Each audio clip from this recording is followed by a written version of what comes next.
আজকে আমাদেরকে যিনি ঘটনা পাঠিয়েছে তার নাম রুবেল ভাই। রুবেল ভাইয়ের বাড়ি রাজশাহীর মোহনপুরের কোনো এক গ্রামে। রুবেল ভাই এই ঘটনাটি সংগ্রহ করেছে তার গ্রামবাসী এক বয়স্ক লোকের থেকে।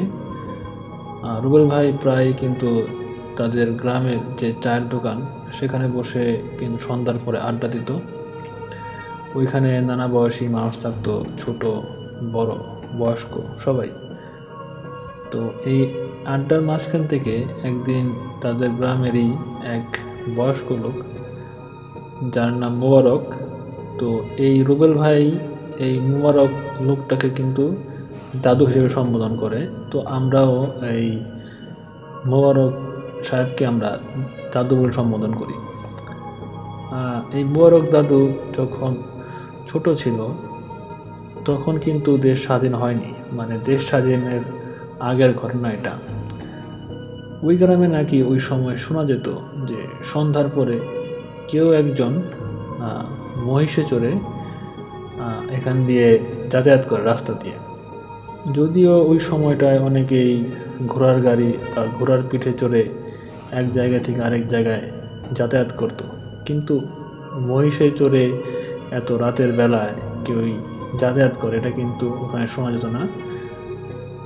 এই লোকে বাড়ি কই বা কোন গ্রামে থেকে কোন গ্রামে যাচ্ছে এটা কিন্তু কেউই জানতো না।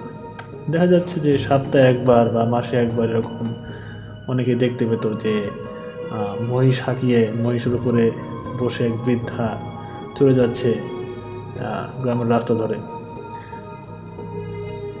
তো এই বৃদ্ধা কিন্তু শুধুমাত্র গভীর রাতেই এই গ্রামের রাস্তায় যাতায়াত করত, যখন গ্রামের রাস্তা ফাঁকা থাকতো। যদিও মাঝে মধ্যে কেউ তাকে দেখতো, যদিও সাহস করে তাকে থামতে বলতো বা দাঁড়িয়ে কথা বলার চেষ্টা করতো, কিন্তু মহিষের ওপরে থাকা সেই বৃদ্ধা কিন্তু না থেমেই কিন্তু সে চলে যেত।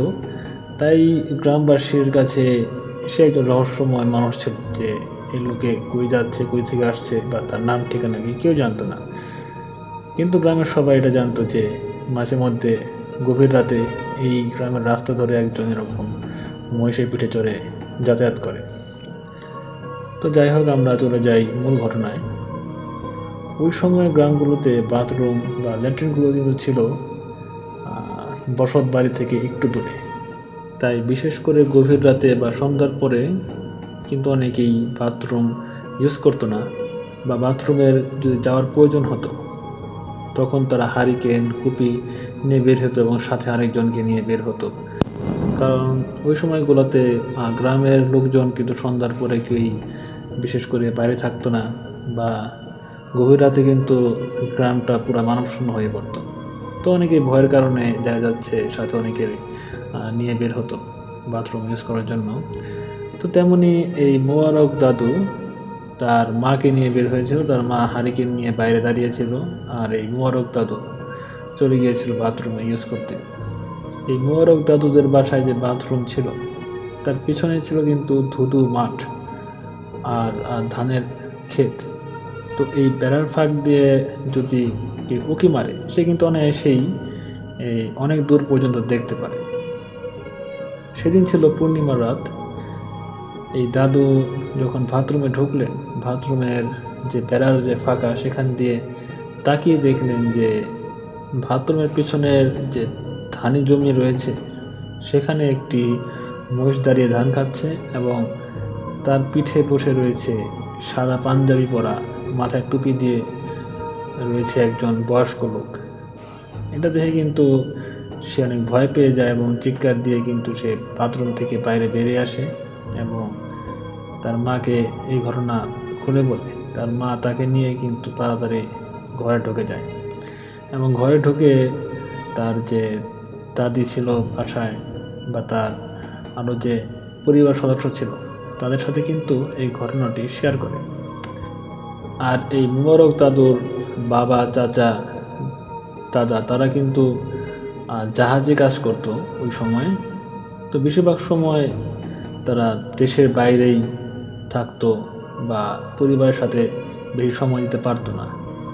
এই জন্য দেখা যাচ্ছে বছরের বেশিরভাগ সময় কিন্তু এই মোবারক দাদুদের বাসায় প্রাপ্তবয়স্ক পুরুষ থাকতো না, তাদের বাসায় মহিলারাই বেশি ছিল। তাই সেদিনকার মতো আর রাতে বাড়ি থেকে বের হয়নি।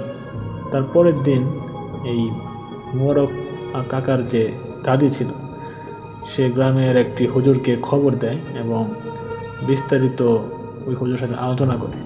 এবং হুজুর এসে মোবারক দাদুকে ঝাড়ফুঁক করে এবং পানি পড়া দেন। এবং যাওয়ার সময় হুজুর বলে যায় যে তিনি এই বাড়ি বন্ধ করে দিয়েছে, আগামী অনেক দিন আর কোনো সমস্যায় কাউকে পড়তে হবে না। এই আশ্বাস দিয়ে কিন্তু হুজুর সেদিনের মতো ওখান থেকে চলে যায়। এই মোবারক দাদুর যে আব্বা, চাচা, দাদারা ছিল যারা জাহাজে চাকরি করত, ওই সময় কিন্তু দেখা গেছে যারা কোনো খোঁজ খবর না দিয়ে হঠাৎ করে কিন্তু বাড়িতে চলে আসতো। কারণ চিঠি লিখলেও ওই চিঠি পৌঁছাতে অনেক দিন সময় লেগে যেত। দেখা গেছে যে চিঠি আসতে আসতে তারাই কিন্তু বাসায় এসে পড়তো তার আগেই। তাই এমন হয়েছে যে রাত 10টা বাজে বা সন্ধ্যার দিকে হঠাৎ করে কাউকে না জানিয়েই এই মোবারক দাদুর আব্বা, চাচা, দাদা তারা কিন্তু বাসায় চলে আসতো। একদিন রাতের ঘটনা, এই মোবারক দাদুর যিনি দাদি ছিলেন, সে বাসায় বসে ঈশার নামাজ পড়ছিলেন এবং সেদিন অনেক গরম পড়েছিল। তাই সে বাড়ির যে পশ্চিম দিকের যে জানলাটা, সেই জানলা খুলে দিয়েছিল এবং বাইরে কিন্তু ভরা পূর্ণিমা। এই জানলা দিয়ে বাতাস এসে তাদের ঘরটা ঠান্ডা করেছিল। আর ওই মোবারক দাদুর যে দাদি, সে নামাজ পড়ছিল।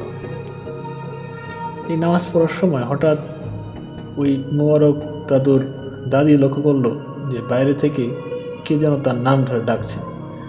তার মনে হলো যে তার স্বামী এসেছে, তার স্বামীর কণ্ঠে তার নাম ধরে ডাকছে। তো সে নামাজ শেষ করে গিয়ে দরজা খুলে বাড়ির যে দুয়ার, সেখানে তাকালেন, দেখলেন যে সেখানে আসলে কেউ নেই। তিনি দরজা লাগিয়ে আবার এসে তার নামাজে মন দিলেন এবং আবারও একটু পরে শোনা গেল যে তার নাম ধরে কেউ ডাকছে। রীতিমতো সে আবারও দরজা খুলে বাইরে গেল, দেখলো যে সেখানে কেউই নেই। এভাবে আরও 3-4 বার হয়। এক পর্যায়ে কিন্তু এই মোবারক দাদুর যে দাদি, সে বুঝতে পারে যে আসলে কিন্তু এই ব্যাপারটা স্বাভাবিক নয়। তো তিনি দরজা লাগিয়ে দিয়ে জায়নামাজে বসে আরও দোয়া দুরুদ পড়ে এবং জিকির আজগার করে। এরপরও তার নাম ধরে আরও কয়েকবার ডাকে বাইরে থেকে। তিনি আর কিন্তু দরজা খুলেনি এবং তিনি নামাজ শেষ করে যখন আসে তাদের শোবার ঘরে যখন এই মোবারক দাদু ছিলেন, তার মা ছিল শুয়ে, তার চাচি ছিল শুয়ে, তাদেরকে জিজ্ঞেস করে যে তোমরা কি এমন কোনো ডাক শুনছো নাকি যে আমাকে নাম ধরে ডাকছে? তখন নাকি ওই রুমে থাকা সবাই বলছে যে না, তারা এমন কোনো ডাক শুনতে পায়নি। তখন এই মোবারক দাদি বুঝতে পারে যে ঘটনাটি আসলে স্বাভাবিক নয়। আর এ নিয়ে তিনি আর কোনো আলোচনা বাড়ায়নি ওই রুমে থাকা সবার সাথে, কারণ এসব নিয়ে আলোচনা করলে হয়তো তারা ভয় পেতে পারে।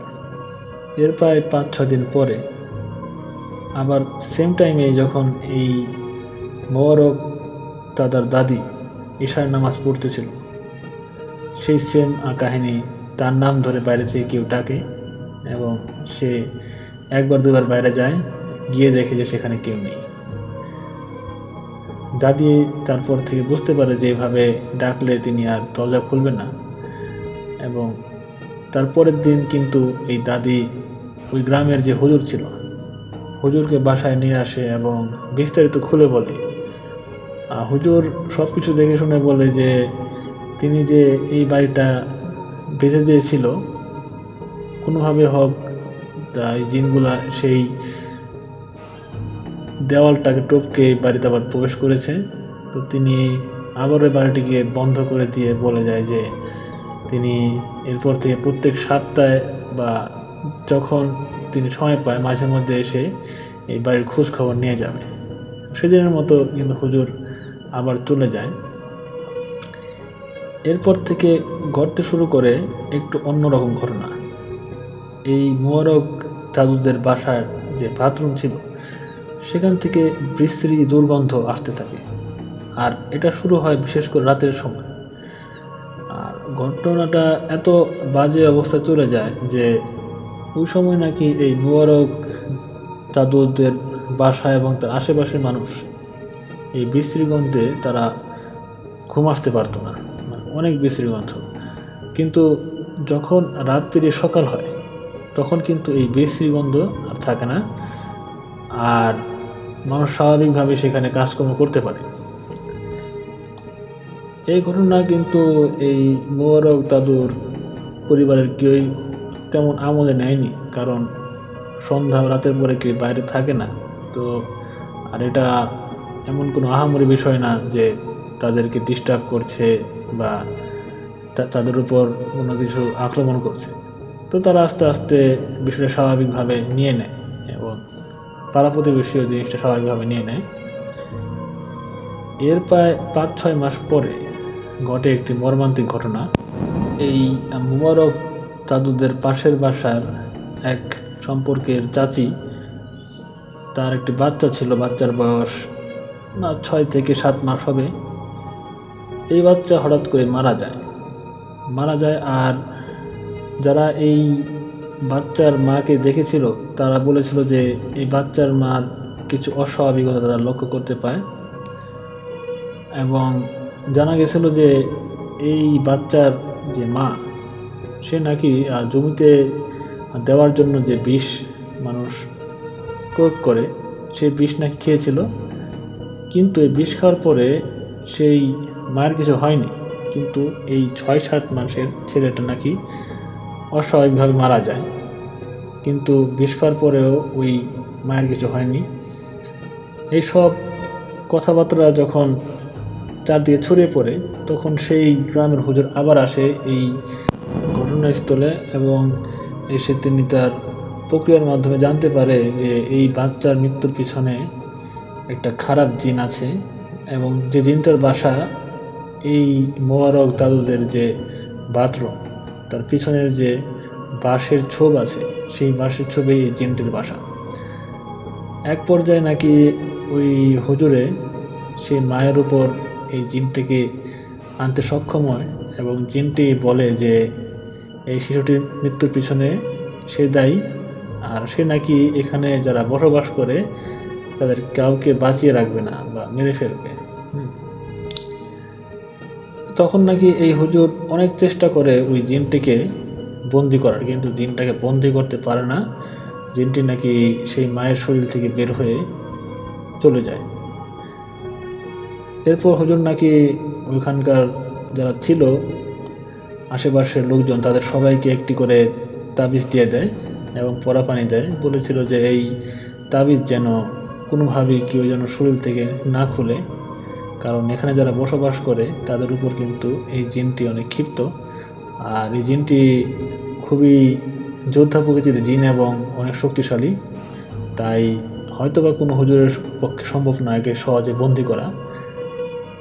তাই নাকি এই হুজুর বলেছে যে সবসময় এখানে যারা বসবাস করবে তাদেরকে সবার জন্য অবশ্যই তাবিজগুলি করে থাকতে হবে। তখন নাকি এই মোবারক দাদু রুবেল ভাইকে দেখায় তার গলায় পরা যে তাবিজ, সেই তাবিজটা, এবং এখনও নাকি ওই গ্রামের ওই জায়গাটার আশেপাশে যারা বসবাস করে সেই সব পরিবারের সকল সদস্যকে আজও কিন্তু একটি করে তাবিজ নিয়ে তাদের জীবনযাপন করতে হয়। এখন এই জিনটি যখন সেই মায়ের শরীর থেকে বের হয়ে যাওয়ার সময় বলেছিল যে এখানকার সবাইকে নির্বংশ করে দিবে বা সবাইকে হত্যা করা হবে, তো এখনও কিন্তু কেউ জানে না যে কি সামনে বা ভবিষ্যতে কি ওই জিনটা কি আদৌ কি আক্রমণ করতে পারে নাকি ওখানে যারা বসবাস করে। তো এই ছিল আজকের ঘটনা। আমাদের এই চ্যানেলে যারা নতুন শ্রোতা আছে তারা দয়া করে আমাদের চ্যানেলটিকে সাবস্ক্রাইব করে দিন এবং লাইক, কমেন্ট আর শেয়ার দিয়ে আমাদের চ্যানেলকে আরও বড় করতে সাহায্য করুন, এবং আপনাদের সবার জন্য রইল ভালোবাসা। আসসালামু আলাইকুম।